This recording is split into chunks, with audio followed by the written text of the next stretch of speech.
Next Bhoodan ఉద్యమం. భూదాన ఉద్యమం అంటే ఏమిటి? పేర్లనుంది. భూమిని దానం చేయడానికి చేసేటటువంటి ఉద్యమాన్ని భూదాన ఉద్యమం అని పిలుస్తారు.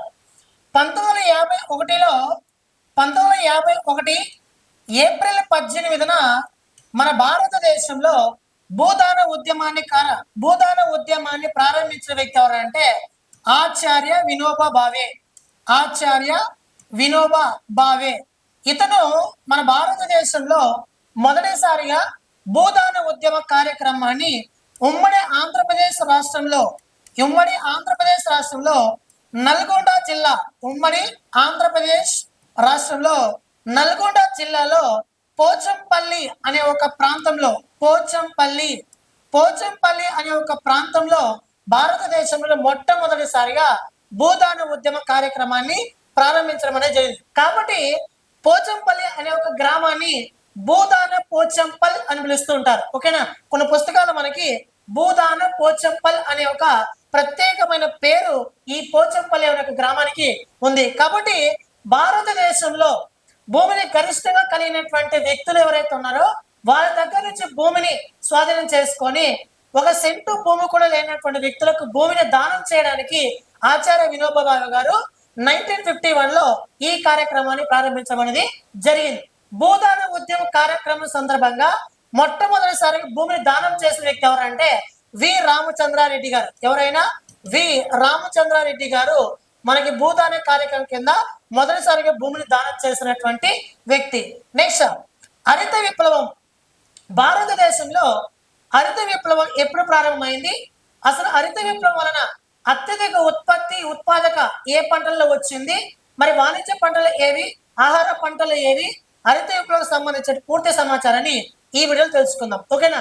ఫస్ట్ ఆఫ్ ఆల్ మనకి హరిత విప్లవం అంటే ఏంటంటే ఒక రకంగా చెప్పాలంటే భారతదేశంలో వ్యవసాయ రంగంలో ఒక సంస్కరణ తీసుకురావడాన్ని హరిత విప్లవంగా మనం పేర్కొనొచ్చు. సంస్కరణ అంటే ఏమి? రీఫార్మ్స్ అంటే రైతుల యొక్క ఆదాయాన్ని పెంచడము, వ్యవసాయ అభివృద్ధికి భారతదేశంలో వ్యవసాయ అభివృద్ధికి తీసుకునేటటువంటి ఏ నిర్ణయమైనా కూడా అది హరిత విప్లవం కిందకే వస్తుంది. అయితే భారతదేశంలో హరిత విప్లవ పితామహుడు ఎవరంటే ఎంఎస్ స్వామినాథన్. ప్రపంచంలో హరిత విప్లవ పితామహుడు ఎవరంటే నార్మన్ బోర్లాగ్. ఈ నార్మన్ బోర్లాగ్ అనే ఒక వ్యక్తి నార్మన్ బోర్లాగ్ అనే ఒక వ్యక్తి ఈయన అమెరికా దేశానికి చెందినటువంటి అగ్రికల్చర్ సైంటిస్ట్, అంటే అమెరికా దేశ వ్యవసాయ శాస్త్రవేత్త. ఈయనను మనకి రాక్ ఫెల్లర్ ఈ పేరు గుర్తుపెట్టుకోండి. రాక్ ఫెల్లర్ ఫౌండేషన్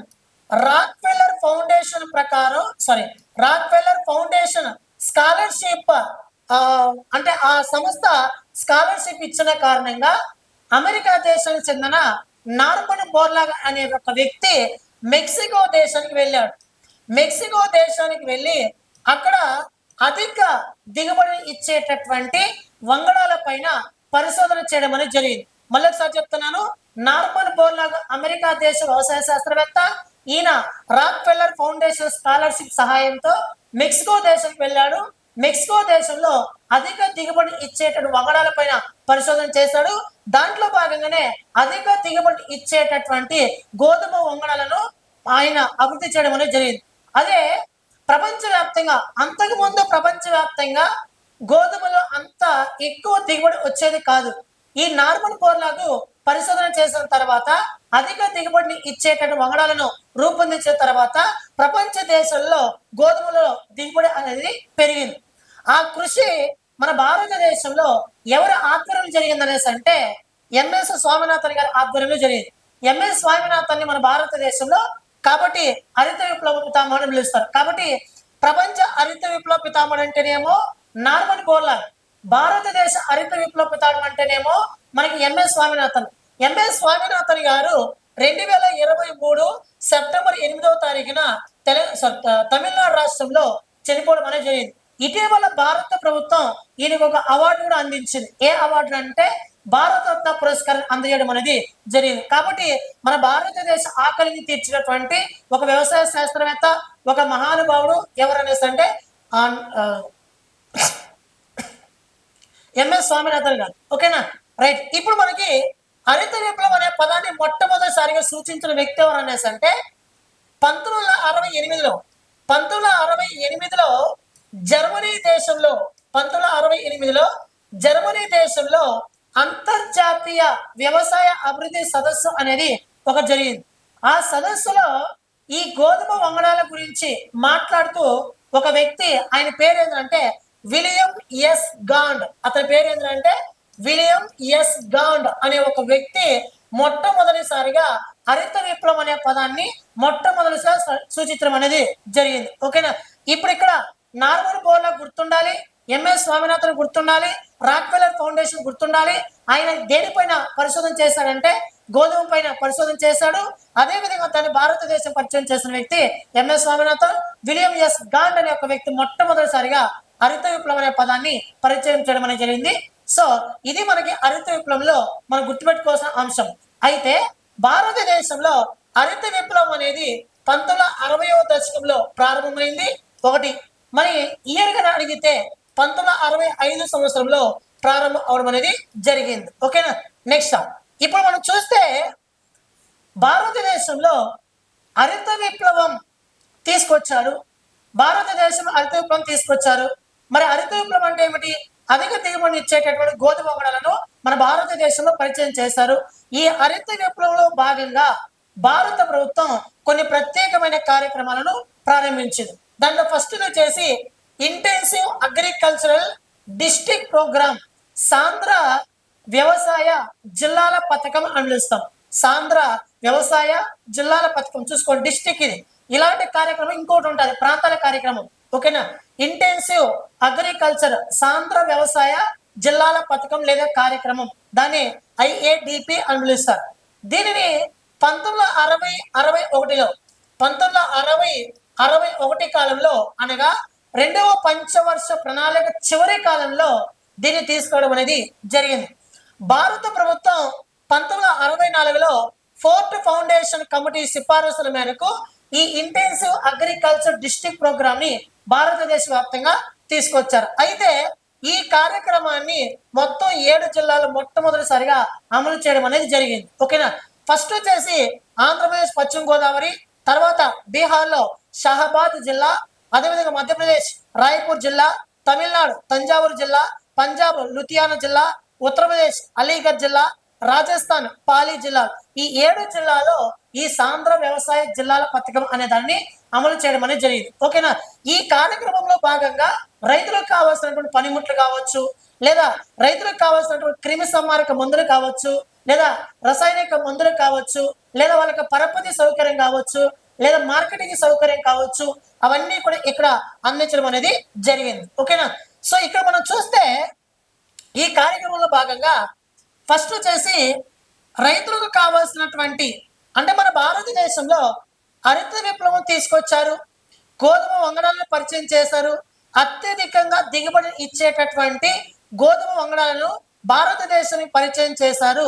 మరి దాని నుంచి అధిక దిగుబడి మనం రాబట్టాలంటే ఖచ్చితంగా వాళ్ళకి క్రిమి సంహారక మందులు కానీ లేదా రసాయనిక మందులు కానీ వీటన్నిటిని కూడా ప్రభుత్వం అందించడం అనేది జరిగింది. ఓకేనా.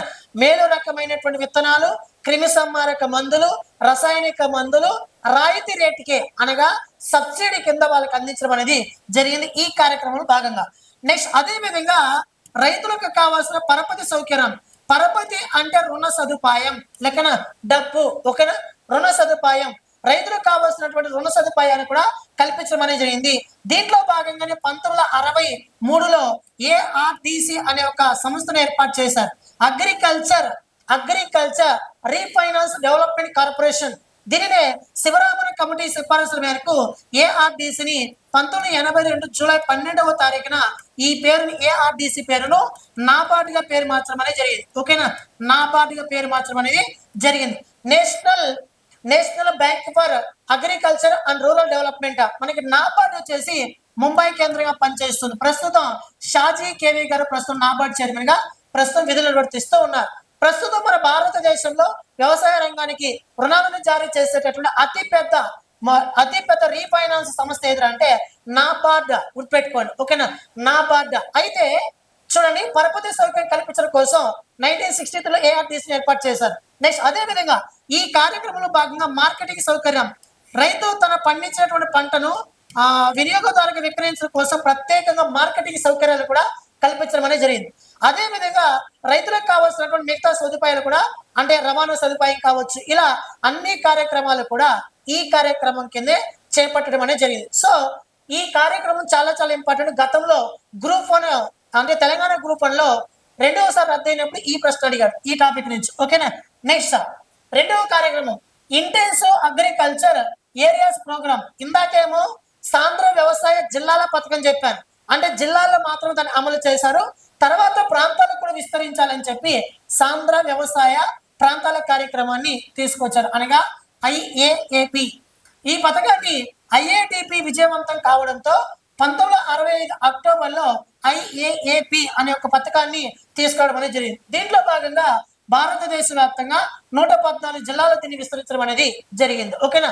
ఆ జిల్లాల లోపల మళ్ళీ ప్రాంతాల వారీగా విస్తరించి భారతదేశం రైతుల యొక్క ఆదాయాన్ని పెంచడం కోసం రెండవ కార్యక్రమంలో భాగంగా ఈ చర్యలు తీసుకోవడం అనేది జరిగింది. ఓకేనా. Next high yielding varieties programme. భారతదేశంలో అధిక దిగుబడి ఇచ్చేటటువంటి వంగడాల కార్యక్రమం. ఓకేనా. అధిక దిగుబడి ఇచ్చేటటువంటి వంగడాల కార్యక్రమం లేదా విత్తనాల కార్యక్రమం. అధిక దిగుబడి విత్తనాల కార్యక్రమాన్ని భారత ప్రభుత్వం 1965లో ప్రారంభించబడింది. నెక్స్ట్ ఈ కార్యక్రమం యొక్క ముఖ్య ఉద్దేశం ఏంటంటే ఆహార ధాన్యాల ఉత్పత్తిలో స్వయం సమృద్ధిని సాధించడమే ఈ కార్యక్రమం యొక్క ముఖ్య ఉద్దేశం. ఓకేనా. రైట్. ఆహార ధాన్యాలు అంటే మనకి వరి కానీ గోధుమలు కానీ ఇవన్నీ వస్తాయి. సో మెక్సికో దేశంలో అధిక దిగుబడి ఇచ్చేటటువంటి వంగడాలను మన భారతదేశానికి పరిచయం చేసిన వ్యక్తి ఎవరంటే హరిత విప్లవ పితామహుడు MS స్వామినాథన్ గారు. నెక్స్ట్ హరిత విప్లవాన్ని సాధించడంలో సంకర జాతి విత్తనాలు కీలకమైన పాత్ర పోషించడం అనేది జరిగేది. ఇంకో విషయం గుర్తుపెట్టుకోవాలా, భారతదేశంలో హరిత విప్లవం వలన అధిక దిగుబడి ఇచ్చినటువంటి వంగడం అడిగితేనేమో గోధుమ ఆన్సర్ పెట్టాలి. ఫస్ట్ గోధుమ ఆన్సర్ పెట్టాలి, వరి కాదు. హరిత విప్లవం కారణంగా, హరిత విప్లవాన్ని మన భారతదేశం అమలు చేసిన కారణంగా అధిక దిగుబడి ఇచ్చినటువంటి వంగడం ఏదైనా అంటే గోధుమ. రెండవది ఏదైనా అంటే వరి. ఓకేనా. తర్వాత వరి గోధుమతో పాటు హరిత విప్లవ ప్రభావం మొక్కజొన్న, తర్వాత చెరుకు ఇలాంటి వాణిజ్య పంటలపైన కూడా ప్రభావం చూపింది. ఓకేనా. భారతదేశంలో హరిత విప్లవం వలన అధిక దిగుబడి ఇచ్చేటటువంటి ఆహార పంటలు లేదా ఆహార ధాన్యాల పంట ఏదంటే గోధుమ, రెండవది వరి. వాణిజ్య పంట అడిగాడు అనుకో బంగాళదుంప. ఓకేనా. బంగాళదుంప ఇది గుర్తుపెట్టుకోండి, ఈ రెండు విషయాలు. ఓకేనా. వాణిజ్య పంట అంటేనేమో బంగాళదుంప, ఆహార ధాన్యాల ఉత్పత్తి పంట అంటేనేమో గోధుమ. ఈ రెండు కూడా మన భారతదేశంలో, మొత్తం మీద మన భారతదేశంలో గోధుమలు, వరి, అదేవిధంగా మొక్కజొన్న, చెరుకు, బంగాళదుంప ఇలాంటి పంటల పైన హరిత విప్లవం ఎక్కువగా ప్రభావాన్ని చూపడం అనేది జరిగింది. ఓకేనా. నెక్స్ట్ అల్ప ఫలన కాలపు పంటలు. భారతదేశంలో వ్యవసాయ అభివృద్ధి కోసం చేపట్టిన IATP కార్యక్రమం, IAAP కార్యక్రమం, ఐ హీల్డింగ్ మనకి కార్యక్రమం. అదే విధంగా ఇప్పుడు అల్ప ఫలన కాలపు పంటలు. అల్ప అంటే తక్కువ కాలంలో అని అర్థం. తక్కువ కాలంలో పంట పండేటటువంటి వాటిని అల్ప ఫలన కాలపు పంటలు అని పిలుస్తాం. ఉదాహరణకి మనం వరి వేస్తే ఖచ్చితంగా 6 నెలలు పడుతుంది మనం వరిని కోయడానికి. అంటే 6 నెలలు అంటే 180 రోజులకు ఆ పంట ఒకప్పుడు మనకి పంట చేతికి వచ్చేది. కానీ భారతదేశంలో Indian council of agriculture research మరియు ICRISAT ఈ రెండు సంస్థలు భారతదేశంలో Indian council of agriculture research, ICRISAT ఈ రెండు సంస్థలు కూడా భారతదేశంలో వ్యవసాయ రైతుల యొక్క ఆదాయాన్ని పెంచడం కోసం అల్ప ఫలన కాలపు పంటల సందర్భంగా తక్కువ కాలంలోనే పంట పండడానికి ప్రత్యేకమైన విత్తనాలను తయారు చేసినటువంటి రెండు సంస్థలు ఎవరంటే Indian council of agriculture research మరియు ICRISAT. అంటే ఒకప్పుడు వరి వేసి మన చేతికి రావాలంటే 180 రోజులు పట్టేది, కేవలం ప్రస్తుతం 120 రోజులు మాత్రమే పడుతున్నది. అనగా తక్కువ కాలంలోనే అధిక దిగుబడిని ఇచ్చేటటువంటి విత్తనాలను తయారు చేసినటువంటి రెండు సంస్థలు ఎవరంటే ఒకటి ఐసిఏఆర్ మరియు ఇక్రిసాట్. ఓకేనా, చూడండి ఇక్కడ 180 రోజుల నుంచి 120 రోజులు తగ్గింది, అనగా 4 నెలల్లోనే ఈ రోజు మన భారతదేశంలో వరిని కోసేస్తున్నారు. సో ఇది కూడా రైతుల యొక్క ఆదాయం పెంచడానికి, భారతదేశంలో వ్యవసాయ అభివృద్ధికి ఒక కీలకమైన మార్గంగా మనం చెప్పొచ్చు. నెక్స్ట్, నీటిపారుదల సౌకర్యాల విస్తరణ. అంటే నీటిపారుదల సౌకర్యాల విస్తరణ అంటే ఏమి? భారతదేశంలో ప్రాజెక్టు నిర్మించడం, ఆ ప్రాజెక్టు ద్వారా నీటిని మన రైతులకు అందించడం, తద్వారా సాగు భూమిని మరింత ప్రోత్సహించడం, ఇలా అన్నట్టు. నెక్స్ట్, వ్యవసాయ యాంత్రీకరణ. వ్యవసాయ యాంత్రీకరణ అంటే ఏమి? రైతుల యొక్క ఆదాయాన్ని పెంచడము, భారతదేశం వ్యవసాయ అభివృద్ధిని సాధించడం కోసం మన భారతదేశం ట్రాక్టర్లు కావచ్చు, ఓకేనా, అనగా ఆధునిక పనిముట్లు, ట్రాక్టర్లు కావచ్చు, డ్రిప్ ఇరిగేషన్ కావచ్చు, ఇలాంటి వాటిని మన భారతదేశంలో ప్రత్యేకంగా వ్యవసాయ యాంత్రీకరణ కార్యక్రమం భాగంగా తీసుకోవడం అనేది జరిగింది. నెక్స్ట్, రసాయనిక ఎరువులు. రసాయనిక ఎరువులు అంటే ఏమి? అధిక దిగుబడిని ఇచ్చేటటువంటి వంగడాలను రూపొందించినప్పుడు ఖచ్చితంగా అధిక దిగుబడి రాబట్టాలంటే ఖచ్చితంగా రసాయనిక ఎరువులు వాడాలి. ఆ రసాయనిక ఎరువులు కూడా మన భారతదేశం రైతులకు అందించారు. అదేవిధంగా పంటని ఏమైనా చీడ పురుగు పట్టితే దాని నుంచి బయటపడడానికి, పంట బయటపడడానికి క్రిమి సంహారక మందులను కూడా మన భారతదేశంలో రైతులకు అందించడం అనేది జరిగింది. అయితే ఒకప్పుడు మన భారతదేశంలో అధిక దిగుబడి రావడానికి ఈ క్రిమి సంహారక మందులు, రసాయనిక ఎరువు మందులు పరిచయం చేశారు.